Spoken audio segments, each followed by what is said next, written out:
All right, what's up, everyone?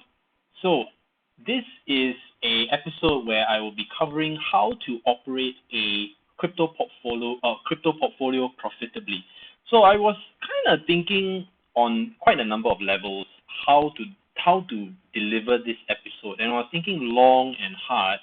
And being in the space for quite a number of years, it kind of occurred to me that, hey, you know what? I think this episode will kind of help me to put everything in perspective, and hopefully that during this episode you kind of get the gist of how you can run and manage your portfolio as well. So I was thinking long and hard, and a lot of folks actually kind of was asking me, how do you decide what tokens to buy and when? And at the same time, the whole buy low, sell high is very, very important. Good morning, Corey. What's up, man? Uh, it's good morning to you. It's been a minute. What do you mean by it's been a minute? Okay. So I hope the stream you can hear me, right? Because as I always prefer doing these live stream compared to what's up, William? Hey. So I always prefer doing all these live stream rather than a recorded version of it, and then I can't really interact. So hopefully you guys put out whatever questions you have, but I will have to get to the questions later. So this episode could possibly be relatively long. So if you're at work or whatever, right, I highly suggest you probably watch it later rather than now. But if you're seated comfortably at home, you have a good you have a Wi-Fi connection or unlimited data, then feel free to watch. So here's the thing. I want to give a very simple example of a shop, okay, and how shops start up, and then from then they start acquiring products and then selling it to the customer. So this is really starkly similar to how I have been managing my portfolio. As everyone knows, I'm someone who doesn't have a lot of time, right? A large part of my day is obviously taking care of my very young 3-year-old daughter, and running around doing things for the kids and stuff like that. So to say that I really run my crypto portfolio like a shop is pretty much an understatement, because running a shop is a full-time dedication. Now, would it be somewhat like running an online shop? Then we probably have something there. So right. So right now, I would say that if you were to run a shop, let's just start from the very beginning. If you were to run a shop, you obviously would have to have a certain amount of capital, right? Maybe $10,000 to anywhere to $200,000, depending on which country you're in, which state. All right. Then obviously you have to have a business plan, what kind of products or services you want to bring in, and from there you eventually start shop, you begin operations, you hire the staff or you manage it yourself, you get the systems up and running so that you can collect payment, so on and so forth, right? Okay, so now let's just fast forward a little bit. Now you're starting to get customers and you're starting to buy and sell products. Now buying products, obviously you have to have a way of acquiring certain products. Let's say you don't create the products yourselves at a wholesale price or a deep discount, or you are the creator of the product. No matter what, it's always about bringing that product down to a certain point where you are paying a certain cost, but you're always making a profit. Okay, so if you think about it, that profit is your margin, right? That margin for you to work with, for you to pay for your staff, pay for your rental, so on and so forth. Now, in crypto, it's slightly different. It's not always easy for you to buy something, and you won't really know, right? You won't always know when exactly is the right price, or when is the token being acquired at cost. There are times when you are able to acquire large quantities of certain tokens at a deep discount. Now, obviously, this is only during the ICO periods, and if you are willing to take on a significant amount of risk, meaning to say that you won't know whether the product will sell, right? You're buying during the pre-sale period, in anticipation that the moment it reaches an exchange, that price will be higher than the price that you paid for during the ICO. So that was what a lot of people were doing, and a lot of people got hosed, right? Because a large part was all nonsense. That means the products, obviously there are no products, right? It's always just a promise of what is to come or what it would be. But a lot of companies did not honor the prices that they say that they would be listed at. And so a lot of people who so-called pre-bought at those deep discounts obviously lost a lot of money. So for me, I'm someone who doesn't touch the ICO market like for the longest time. The only time that I bought the ICO was during 2017, just like everyone else, and I can safely say it was less than 5 tokens, less than 5. Okay, not even 5, by the way. So moral of the story is you want to find a strong market demand for your tokens. It's just the same thing if you are a shop owner. You will have products that will move slowly. There will be products that move relatively quickly, and of course, products that probably will sit on the shelf for God knows a certain amount of time before it starts moving.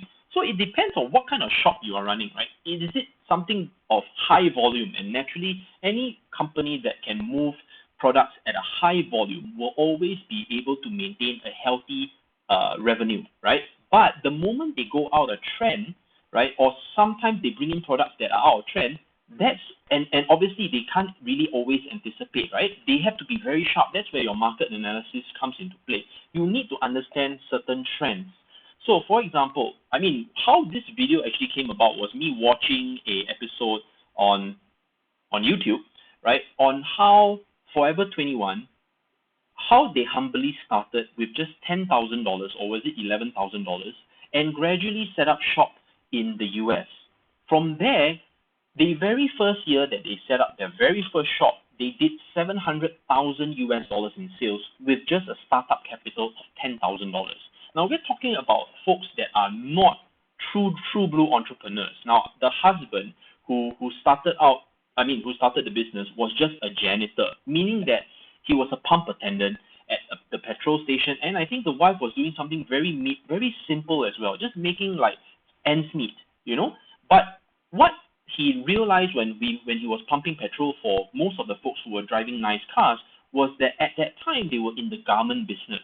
Now this is something that is very relatable to me because I kind of remember an individual, as in a classmate of mine, that also did something very, very similar back in the day. And he was the son of this brand that no longer is around called This Fashion. So same thing, setting up shops, bringing in clothes at wholesale prices. We're talking about bringing them in, but selling them at a very good profit margin that is still below market price. So theoretically, you are always making a profit even though you make the consumer feel really good. So obviously in crypto land, it's very hard to kind of do that. And the good thing is that you don't always have to be buying tokens. That's the benefit. You don't really have a rental because all you have to do is have an exchange account. And from then, you need to identify the market trends. So identifying certain market trends, like for example, like altcoins are starting to move, right? Why are altcoins starting to move? Because BTC has been moving up very, very nicely and very, very gradually. And that also, in return, has caused the altcoin markets to move. But is there fundamentals behind certain altcoins? Sometimes yes, sometimes no. So hence I mentioned that you want to have a diversification to a certain extent of certain tokens or certain items that are faster moving that can rake you a quick profit. But those are very short trends that you have to identify and pick up. Now, the ones that are consistently stable, you want to have a majority of those in your inventory. So when I say inventory, you also relate to a portfolio as well, because you don't want to have no product.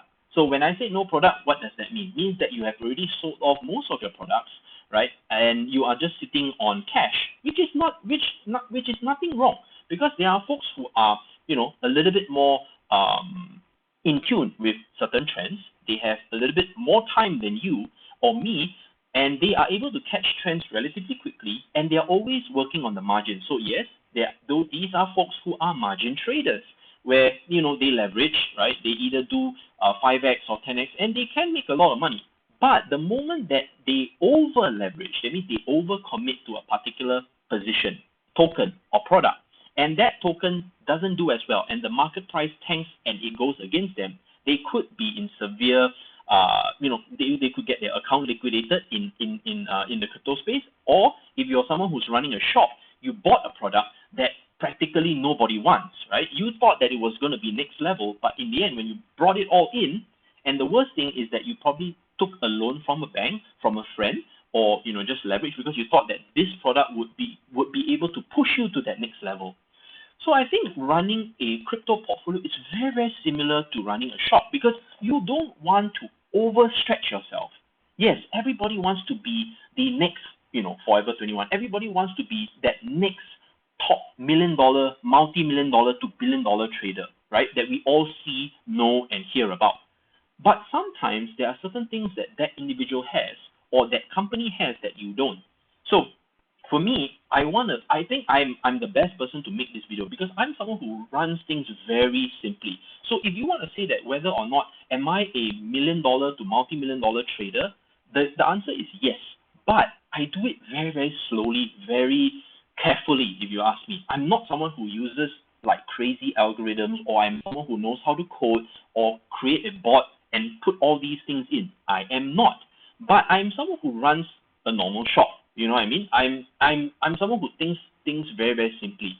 For example, during the period when when the crypto market was running up very, very hot, right? Of course, naturally, all my acquisitions. So, for example, let's say if we look at a chart. Okay, so let me go to a chart first, and then kind of like let me explain this to you. I think you're using the wrong mic. Oh God, are you kidding me?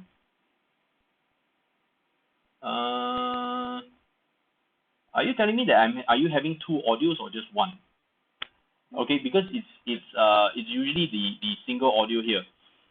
Can you kind of confirm that, Bess? Are you saying that you're using the wrong mic? As in you're getting two feedbacks or just one?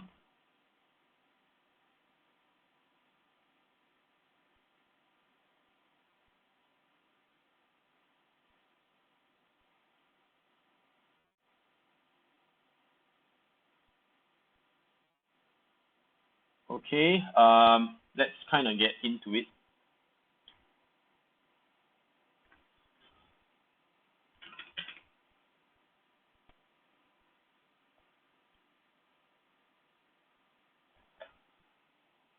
What's up, Flo? Long time no see.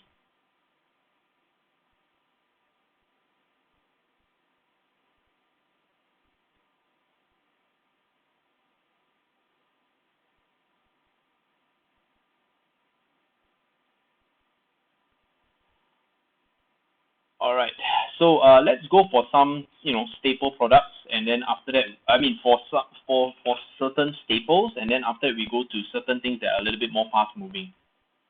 It's like an echo sound or empty room. It's one feedback but low quality. Okay, that is very, very strange. Let me see now. The mic ops. Is this better? Is this better? Hello? I don't think I can make that much adjustments now. Maybe if you guys could do me a favor and kind of turn up the volume on your end if you don't mind. Then it will be less. I mean, oh, it's like an echo sound. Oh God. Okay. I only have based on the current setting. I only have one. Audio based on my settings. So if there's any issues, please forgive me, right? Because I didn't make any changes from the last live stream. So I'm just a bit curious why is it like that. Okay. Let me go to screen share mode. Let me move myself away. Okay, I think here is good. Okay, so let's go to somewhere that I feel is a familiar ground and comfort ground for me. Okay, so let's everybody knows that I'm very much a strong holder or bag holder, you want to call it, of HT, right? Firstly, let me just speak about why I've always believed in HT. Firstly, they've been around for 6 years as a company, right? And at the moment, the revenue per token is gradually going up. So that means the yearly, okay, it's understandable audio. Okay, sure guys. That is a very cute description. Okay, so at the moment, a little you'll hear it on the replay. We can hear but low quality. Okay, sure. Okay guys, let's kind of refocus back here again. Okay, so at the time, right, if you look at just purely based on charts, there are many times that I purchase my tokens at the wrong price. Okay, so the difference is that I'm not someone that has to open shop and sell at a loss all the time. Now, when you bring in a certain product, you don't have to, when you're a shop, right, obviously you always have to sell at a certain price, right? And you have to lock down that cost. Now, in crypto land, there's no such thing. You can't always lock down at a specific price throughout a certain period unless there's a certain agreement. For example, like you have a constant requirement for BTC, and you make an arrangement with the miner that I would like to always be buying from you at a fixed price regardless of the market price. So that's usually called a contract, right? So we call it the futures or forward contracts that you arrange with certain miners, for example. Now, you probably have to be buying at a large quantity for them to work with you. But let's talk about small scale retail shops like us, right? I don't do that. I don't have the benefit of buying cheap HT. I literally have to buy from the market. I am not able to buy HT at a 25% discount or 30% discount, and obviously I can always sell on top. There's no such thing, right? Whatever that is out in circulation, that's what I buy. So I'm pretty much on the same wavelength and same market as everyone else, okay? But the difference is that because I pay attention to the market more than others, right? Because everybody knows that I run the private groups. At the same time, I run my own personal funds, and at the same time, I run funds for my private investors. So the most important thing is that because I am doing this professionally, I have an edge on top of everyone else. So that's point number one, that you must kind of find an edge. You can't be coming in and having that consumer mentality, oh, just because Ryan says so, then you go and buy. That's not having an advantage. Seriously, it isn't. Because I can tell you to buy it at one point in the market, but my question is, do you know when do you want to sell, right? Do you know exactly when to rebuy again when you kind of take profit, right? And that's kind of like the difference between you and me then, okay? So, for example, at the time, it was to me acquisition points here and acquisition points here. Naturally, when the market started to move, okay, I was already taking profit anywhere on the higher consolidations and even at the peak. This can be validated within my private groups. Now, this is a part where it gets a little bit interesting. I also decided that when I saw market movements that were, really just bad, okay, I just went quiet. I didn't have to buy. I didn't have to rebuy and restock. You know what I mean? I wasn't obligated to do that. Where I don't have to worry about whether I have tokens or not. I can just sit on cash. I don't have any monthly rentals. I don't owe anybody any money, right? And yeah, so I can just wait for the right opportunity to rebuy again. So you see, you kind of need to understand that, right? Obviously, you want to buy low, sell high. That's very basic. But a lot of people apparently are not profitable because they kind of always enter at the wrong price, and they don't have that time horizon or that deep understanding of when they need to let go, right? Sometimes you gotta be happy with 20%, because maybe you're just not in tune with the market as much, or you can't piece together certain types of information to say that this is definitely gonna be more than 20%. You know what I mean? Like it's not just sitting here and watching and listening to your favorite YouTuber. It's more of being in tune about what's in that particular project. And I realize a lot of people backhold because they're not as in tune as they think they are, right? When it's time to let go, it's time to let go. And when it's time to load up, it's time to load up. So balance that, And I realized that I kind of just like buying stuff that people don't like to buy. And you must be thinking, oh, okay, that's pretty interesting, right? But if you are buying something that people don't want, how are you going to sell it? Because there's no market demand. Well, that's not entirely true. It's just that sometimes there are certain tokens that are more in demand in other countries compared to another, right? And sometimes there are tokens that are available in your country that's not available in my country. So I think you kind of get the gist. So as long as you kind of figure out, right, like, okay, for example, I'll give you a quick example. XTZ is not very popular here in Asia. It's really not that popular, okay, to be quite frank.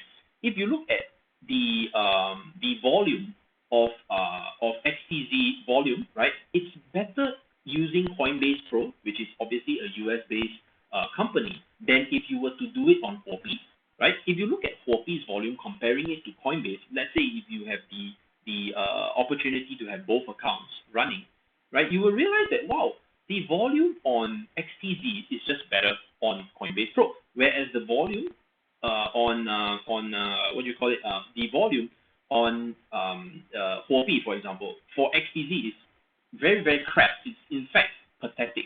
So you see, it's not saying that the prices are different, but since the volume isn't there, if you were to say own a large quantity of XTZ, you would be better off selling it on Coinbase Pro than you would try to sell it on Huobi, right?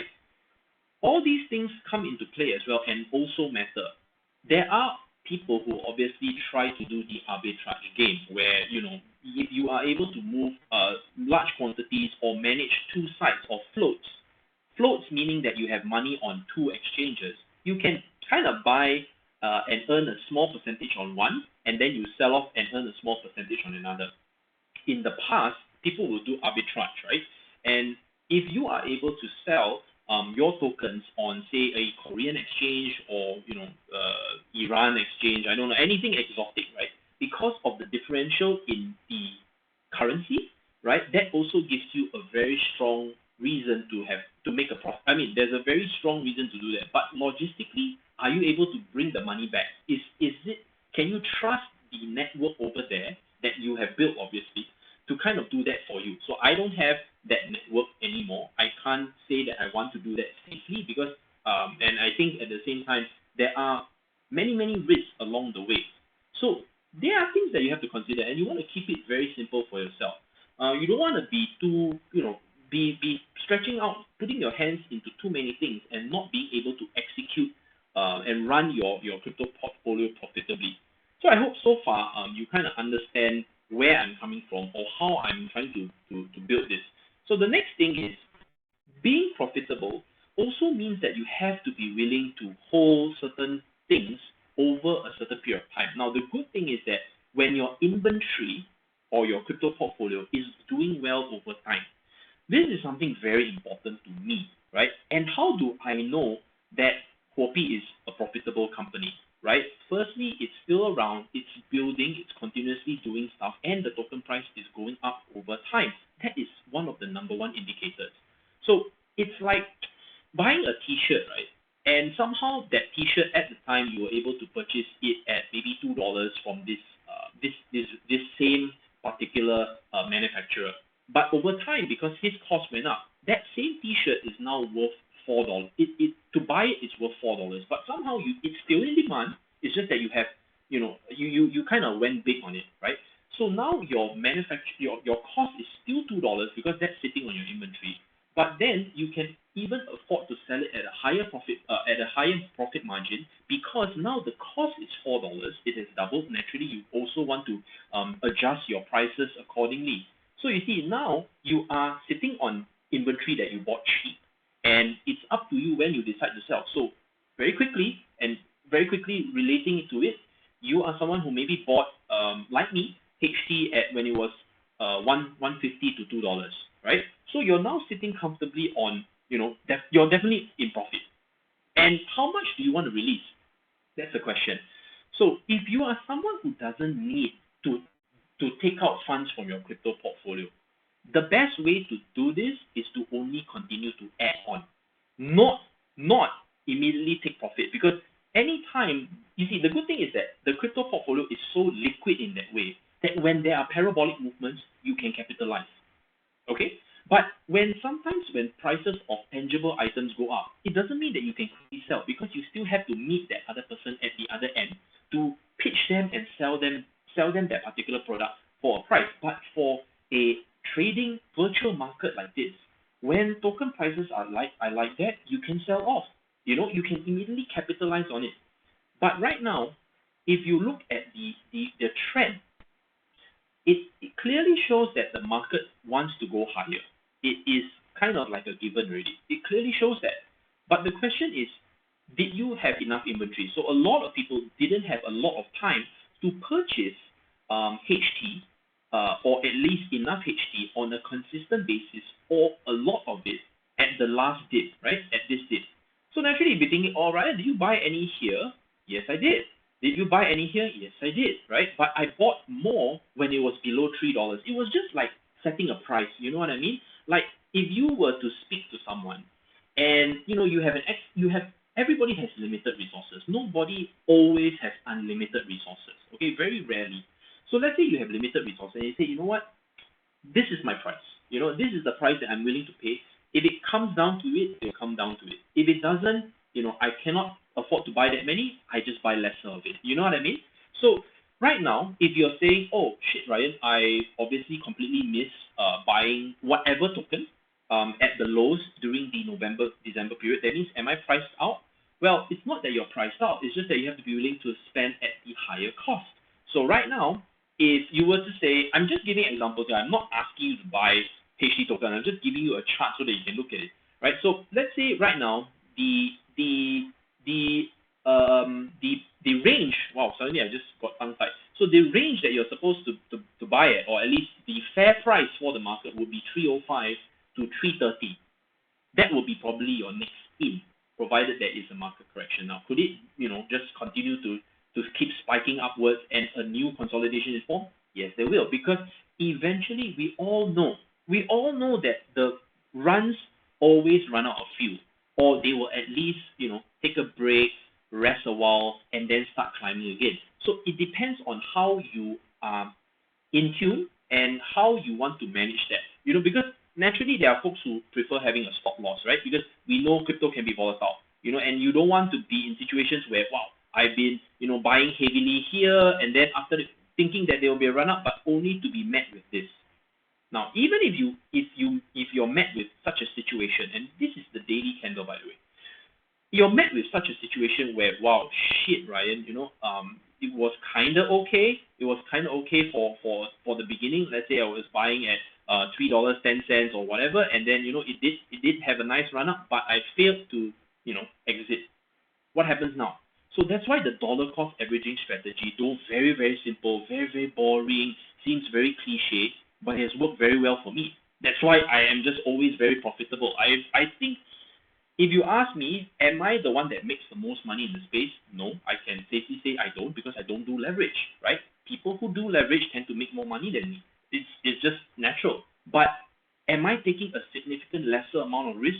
Hell yeah, right? I don't go broke and I lose my pants, because I'm actually investing with money that I have. I'm very comfortable with putting this money in the market, and there's no stress for me because I don't do leverage, right? Yeah. So it's kind of like you kind of have to find that balance for yourself. It's really based on your lifestyle. It shouldn't ever be based on another person's lifestyle. And never let someone else's profitability or great trades affect you. You have to find your own groove. So anyway, right now we are at the 30-minute mark, so I want to stop the video already. I think really that's all I wanted to say. Running a profitable crypto portfolio. Just a quick question. So Corey, if Binance has two new staking coins, one is Cosmos. Any take on staking coins? Okay. So for me, staking coins it's like, it depends on what kind of value can it retain as it gives you more of its own coins. You know what I mean? Like, what's the point if I'm giving you and I'm pumping more tokens into circulation? And unfortunately, the token doesn't sustain or hold value. You know what I mean? So I like the idea, but then I don't like the idea as well. It's great for folks who are not able to trade. You know, it's really great. And if you are able to have okay, you firstly have to really believe that this company is going to do well over time. Okay, firstly, that's number one. You have to know that, or you have to have some faith in the development of that particular company, right? You just know that this guy has the talent and he's there and he has the integrity to do great things. The problem that we have is that we notice that a lot of tokens, say they give an airdrop reward or staking reward, mining reward, or whatever reward, right? But month on month, you see the token price decreasing. So even if you're making a 17, okay, let's say if you're making a 17% per annum on the amount, that means you're able to generate 17% on top just by doing nothing and staking. End of the year, is the token price at least giving a holding value, just holding value? That means you bought it at $1, it's still $1, right? If it's down 20%, that means it went down to 80 cents, and you made 17% more tokens on it, right? Because of the staking, right? But you're now down 20%. That means you lost 3%. And don't forget that you have to pay some fees. Of course, fees are very minimal depending on what kind of fee structure. So you kind of get where I'm coming from. So in a way, you are negative. You're negative. You lost 20%, but then you gain 17% of tokens. You see where I'm coming from? So then what happens next year? Okay, cool. Now I have 17% more tokens. But is the price gradually trending upwards? So you need to identify how come companies can buy up tokens from the market, reduce supply, but the token price stays. So that's why I'm still banging on HT, because they're the only ones that have revenue, guys. Obviously, Binance has revenue, right? And if Binance model or quarterly burn is based on that as well, based on this model, then great, go for Binance. But I think a lot of US folks are cut off from this. I think there are certain folks who are just cut off from buying exchange tokens, right? And the sad thing is that Gemini, I think Gemini and Coinbase don't have their own coins, or there's a way for you to get involved. You want to get involved, you have to wait for their actual. You either are a private investor in those companies, which is it's very unlikely, or there's somehow a public listing or an IPO that once they eventually, obviously list, at some point there's going to be a blockchain or crypto company exchange that is going to go public, guys, because that's one way for them to exit comfortably and sit on more cash for them to develop and finally cash out on their baby. No one is going to just hold it privately all the time and just have investor funds, because private investors eventually will push the owners or founders to list, and that's when they can, kind of give birth in that sense, right? And that's where the retail market can come in and start buying the shares. But that's another story for another time. Yeah, okay, wow, okay. So Corey, yes. Other than that, I think there's not much questions. So guys, like I said, look, most of my videos are always more long form content. It's not always for everybody, but if you are someone who's very interested in finding out about how to build a portfolio, or at least try to run a profitable portfolio in the market, especially in the crypto space, the Protégé Pro is a very great way for you to learn that. And I put a lot of effort and time, creating content and of course communicating with my Protégé Pros. So that's one way. The other way right now is through my long form content here on my YouTube channel. Though I don't make as much videos as I used to, but I think it's better when I put out less videos and they are more concise and they are more structured in a way, rather than making content every day and just trying to say something when I have nothing to say. So anyway, guys, thank you so much for watching, and I'll see you in the next live stream. Peace.